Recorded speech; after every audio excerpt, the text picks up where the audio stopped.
Esperanza en medio del caos. Volver a tener esperanza. Capítulo 1. En 1991, cuando se desmoronaba la antigua Unión Soviética, impartí una serie de conferencias bíblicas en el prestigioso auditorio del Kremlin, en Moscú. Miles de rusos buscando un sentido para sus vidas asistían cada tarde a nuestra serie profética. Una nueva esperanza amaneció en sus corazones. Una nueva paz inundó sus almas. Para mí era extraordinario comprobar cómo estos rusos de corazón sincero, tan imbuidos de comunismo ateo, tenían un profundo anhelo de algo mejor dentro de sí. Crónicas de nuestras reuniones aparecían diariamente en los medios de comunicación rusos. Como resultado de ello, recibí una invitación para hablar ante un grupo de científicos rusos en una ciudad de unos 25.000 habitantes, una de las ciudades cerradas de la Unión Soviética. Ni siquiera los ciudadanos rusos podían entrar en aquella localidad sin un permiso especial. Allí trabajaban muchos de los genios científicos de la nación en laboratorios que desarrollaban sofisticados experimentos biológicos. Me invitaron a dirigirme durante 3 noches consecutivas a estos científicos y sus familias. Mis temas fueron: ¿se puede confiar en la Biblia? ¿Quién fue Jesús? ¿Hay esperanza para el futuro? Cuando llegué al centro cultural para mi conferencia, me asombré de encontrar el auditorio abarrotado. Más de 1.000 científicos y sus familias se apiñaban en la sala de conferencias. Las 2 primeras noches fueron de maravilla. Fue la última reunión la que más cautivó su atención. Querían saber si en un mundo nuclear en el que los seres humanos tienen la capacidad de destruir la mayor parte de la vida del planeta Tierra, existe la esperanza. Se preguntaban cómo podíamos encarar el futuro confiadamente. Esperanza en el horizonte. Lo que aquellos científicos rusos necesitaban por encima de todo era esperanza, y la Biblia está llena de ella. Escribiendo a la iglesia romana, el apóstol Pablo los anima con estas palabras: todo lo que antes se dijo en las Escrituras se escribió para nuestra instrucción, para que con constancia y con el consuelo que de ellas recibimos tengamos esperanza. Romanos 15:4. La epístola concluye con estas palabras: que Dios, que da esperanza, los llene de alegría y paz a ustedes que tienen fe en Él, y les dé abundante esperanza por el poder del Espíritu Santo. Romanos 15:13. Hay esperanza en el horizonte. Escribiendo a su joven compañero Tito, el apóstol Pablo le alienta a mantenerse aguardando la esperanza bienaventurada, la manifestación de la gloria del gran Dios y Salvador nuestro, Jesucristo. Toda la historia avanza hacia un grandioso clímax con la venida de nuestro Señor Jesucristo. La historia tuvo un punto de arranque y tendrá un punto final. Comenzó cuando Dios creó este mundo y su punto culminante será el regreso de nuestro Señor, quien finalmente recreará unos nuevos cielos y una nueva tierra. Hay 3 grandes acontecimientos en la Biblia: la creación, la muerte de Cristo y la segunda venida de Cristo. El retorno del Señor a este planeta, desesperado que anhela esperanza, es el clímax de los siglos. Da inicio a la conclusión del largo drama del pecado y la muerte. El salmista David declaró triunfante: nuestro Dios viene, pero no en silencio. Delante de él un fuego destructor, a su alrededor una fuerte tormenta. Salmo 53. Pablo se hizo eco de ello cuando proclamó: porque se oirá una voz de mando, la voz de un arcángel, y el sonido de la trompeta de Dios. Y el Señor mismo bajará del cielo, y los que murieron creyendo en Cristo resucitarán primero. Primera de Tesalonicenses 4:16. Incluso ángeles en el momento de la ascensión de Cristo lo declararon, cuando los discípulos estiraban el cuello y entornaban los ojos hacia el Señor que ascendía y miraban anhelosamente al cielo, 2 ángeles que aparecieron junto a ellos dijeron: Galileos, ¿por qué se han quedado mirando al cielo? Este mismo Jesús que estuvo entre ustedes y que ha sido llevado al cielo, vendrá otra vez de la misma manera que lo han visto irse allá. Hechos 1:11. Jesús mismo prometió que regresaría cuando aseguró claramente a sus discípulos: vendré otra vez. Juan 14:3. La segunda venida de Cristo es la respuesta definitiva a estos problemas con los que luchamos y que parecen desafiar toda solución. La segunda venida de Cristo y las grandes cuestiones de la vida. La segunda venida de Cristo es la solución al problema de la soledad, la baja autoestima, la falta de esperanza, la desesperación y el vacío persistente en nuestros corazones. En lo profundo de todo ser humano está el deseo de amar y ser amado. Fuimos hechos para experimentar amor incondicional basado no en lo que hacemos, sino en quiénes somos. Existe en nosotros un innato deseo de compañía. No fuimos hechos para estar solos. Todos tenemos el anhelo de ser amados incondicionalmente, de ser aceptados como somos, no importa de dónde seamos o qué hemos hecho en el pasado. Apocalipsis 21:3 afirma que un día, cuando retorne Jesús, estaremos con Dios para siempre. No fuimos creados para vivir separados de Dios. Fuimos hechos para Él. Él llenará el vacío de nuestras vidas. La respuesta definitiva al problema de esta soledad cósmica, de esta angustia en nuestras almas, es la venida de Cristo. Aquel que mejor nos conoce es quien más nos ama y pronto vendrá a llevarnos a casa con Él. Podemos contemplar con esperanza el futuro que brilla con las promesas del Señor. No somos motas de polvo cósmico en el universo. Fuimos creados para estar en comunión con el Dios que nos creó. Tenemos un lugar en el que encajamos. Él ha prometido que nunca nos abandonará. Aunque hoy no podamos comunicarnos con Él cara a cara, la promesa de su venida nos asegura que un día viviremos con Él eternamente. La segunda venida de Cristo no es solo la respuesta a la soledad, es también la solución final al problema del dolor. Resolviendo el problema del dolor. El dolor, el sufrimiento, la tristeza y las lágrimas atormentan este mundo. Las enfermedades del corazón, los accidentes cerebrovasculares, el cáncer y la diabetes afligen a cientos de miles de personas cada año. Los desastres naturales aparecen de repente como si surgieran de la nada y destruyen hogares dejando una estela de sufrimiento y tristeza a su paso.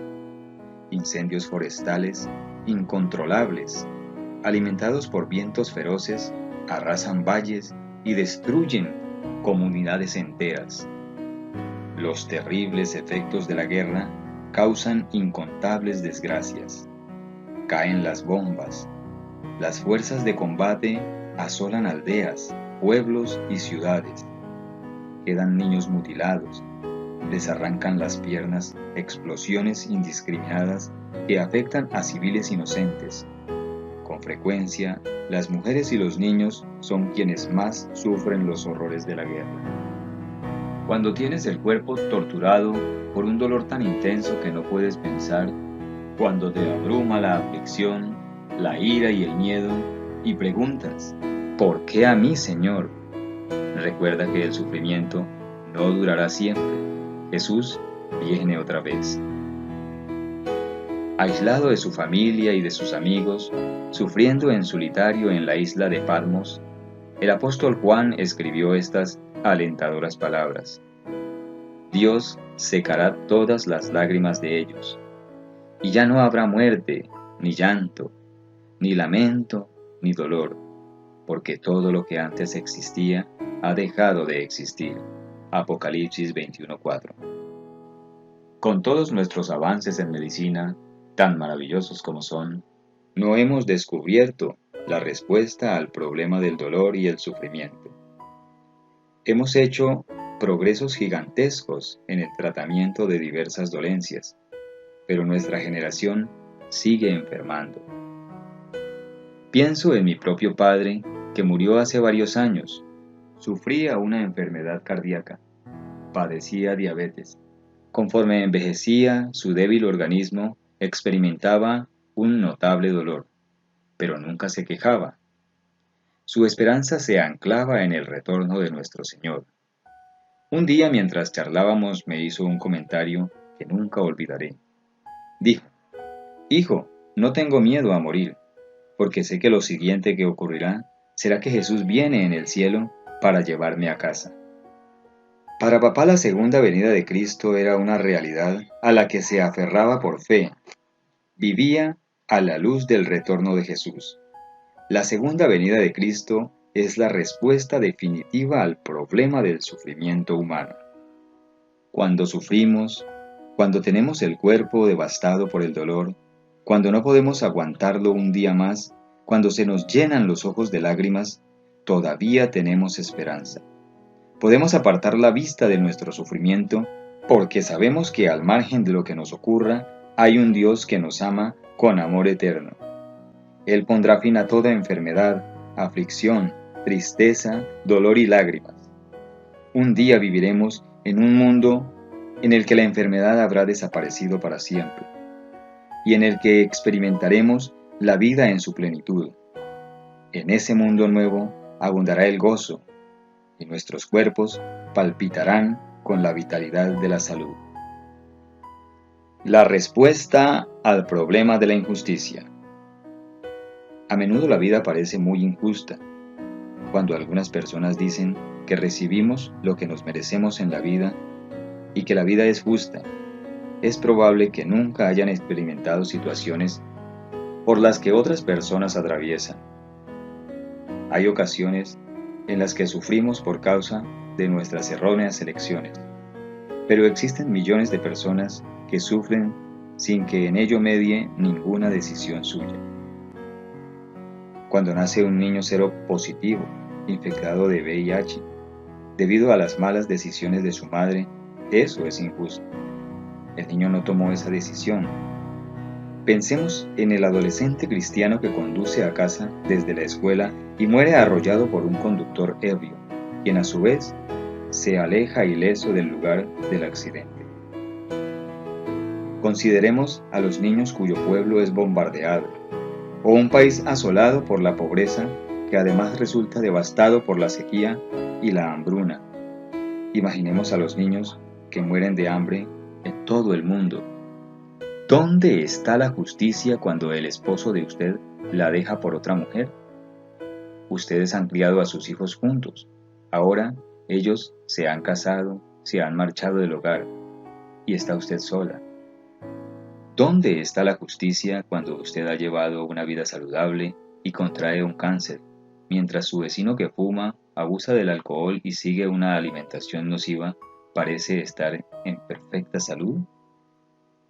La vida puede que no sea justa, pero Dios siempre es justo. Cuando la vida nos patea en el estómago y nos deja sin aliento, Él está ahí para alentarnos, apoyarnos y fortalecernos. Está ahí para recordarnos constantemente que viene otra vez para hacer nuevas todas las cosas. El último libro de la Biblia, el Apocalipsis, ofrece la respuesta al problema de la injusticia. En Apocalipsis 21:5 dice nuestro Señor: «Yo hago nuevas todas las cosas. Un día reinará el Rey de justicia. Cristo se sentará en su trono celestial. Él hará nuevas todas las cosas. La justicia prevalecerá por toda la eternidad. Cuando hayamos sido tratados injustamente, miremos más allá de la injusticia hacia el reino de Dios, en el que todas las cosas serán enderezadas. Cuando nos traten cruelmente, miremos más allá del dolor, hacia la nueva sociedad de Dios, en la que reinará Jesús con justicia. Su desgracia hizo de ella una mejor persona. Cuando tenía 17 años de edad, John Herman irradiaba el idealismo de la juventud. Pasó el verano de 1948 trabajando como voluntaria en un campo de Pensilvania. Su gran deseo era ayudar a mejorar la calidad de vida de la gente empobrecida de esas montañas. Junto con otros voluntarios dedicó horas cada día a cavar las sequías de riego para llevar agua corriente a algunas de las zonas remotas. Fue en el verano de 1948 cuando se extendió una epidemia de polio por todo el medio oeste y el este de Estados Unidos. Los síntomas de Joanny empezaron de manera simple. Se manifestaron como lo que parecía un resfriado severo y luego progresaron hacia una fiebre extremadamente alta, combinada con escalofríos y abundante sudoración. El dolor muscular se volvió intenso. Ella se sentía muy fatigada. Apenas podía soportarlo. El dolor de espalda se hizo inaguantable. A menudo se apoyaba sobre su pala y la empujaba contra la cálida tierra en la zanja que estaba cavando. Frotar la espalda contra la pared de la zanja de drenaje parecía proporcionarle un cierto alivio en su intenso dolor. Un día, mientras trataba de proseguir su trabajo, se apoderó de ella un dolor tan grande que se desplomó en la zanja. Ahora le resultaba imposible continuar. Después de someterse a una serie de análisis médicos, el diagnóstico fue poliomielitis. Conforme la dolencia progresó, quedó paralizada del cuello para abajo. No había nada que la ciencia médica pudiera hacer para curarla de la terrible enfermedad. Los médicos dispusieron que fuera ubicada en un gran cilindro presurizado del que solo asomase la cabeza. Dado que tenía los pulmones afectados por la polio, el llamado pulmón de acero o ventilador de presión negativa era el único medio de mantener su respiración. Joanny sobrevivió 20 años en este pulmón de acero y se convirtió en la persona con una supervivencia más larga en un pulmón de esas características. Mi esposa y yo la conocimos. Era una mujer con una actitud increíblemente optimista. Contribuyó a establecer una fundación para personas como ella, con grave discapacidad física. Su desgracia la condujo a buscar un sentido más profundo en la vida.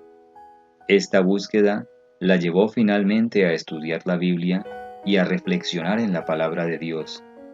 Día tras día sumergía la mente en el mensaje de esperanza de las Escrituras. Aunque estaba completamente paralizada, se las apañaba para leer una Biblia fijada sobre un soporte unido a su pulmón de acero. La esperanza de la venida de Cristo le inspiró que un día volvería a estar completamente sana.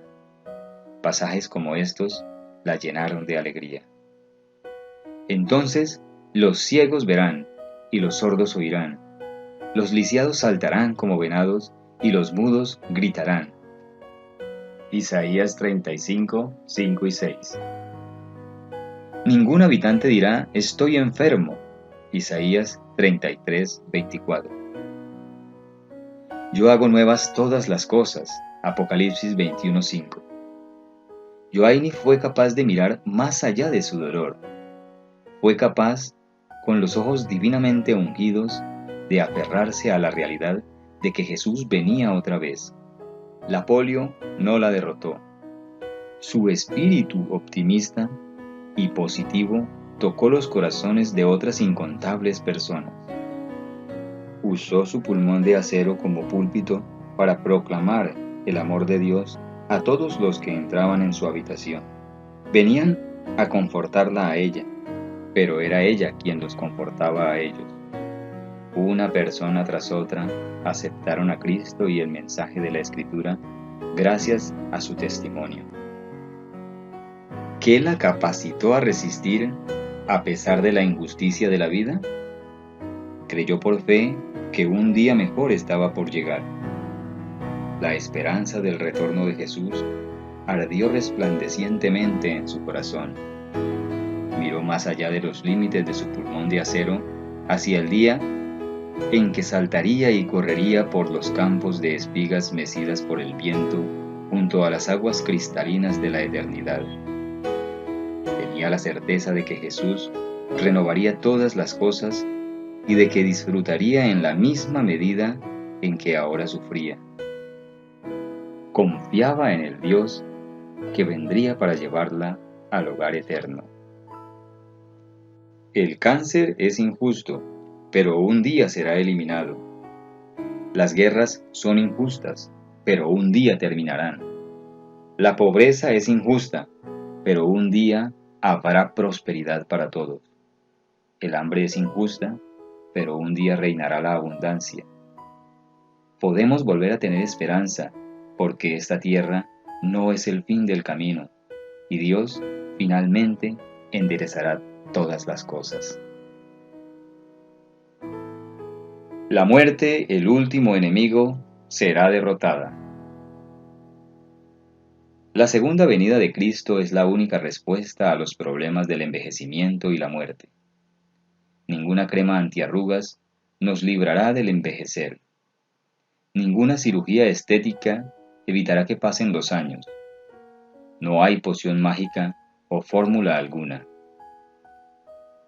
Aunque un régimen saludable y el ejercicio físico adecuado pueden prolongar la vida durante unos años, no existe el secreto de la vida eterna. Todo el que nace, un día morirá, a menos que Jesús regrese antes. A lo largo de la historia, los seres humanos han afrontado la muerte de maneras variadas. Algunos lo han hecho con miedo y terror absolutos. Otros la han encarado con total desesperación, pero también hay quienes la enfrentaron con la plena confianza y seguridad de que la muerte es un descanso hasta la gloriosa mañana de la resurrección, cuando regrese Jesús. Han afrontado la muerte con la esperanza del retorno de Cristo rebosando en sus corazones. El apóstol Pablo comparte estas maravillosas palabras. Quiero que conozcan el designio secreto de Dios.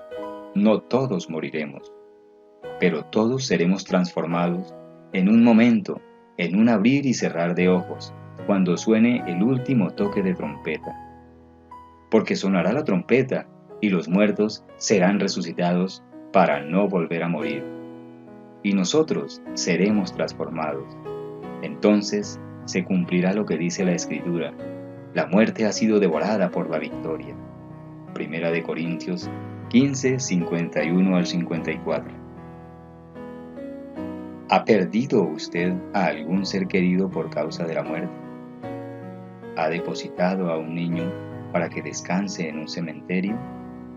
¿Ha sufrido el golpe de una enfermedad fatal su esposa, su esposo, su hijo o su hija?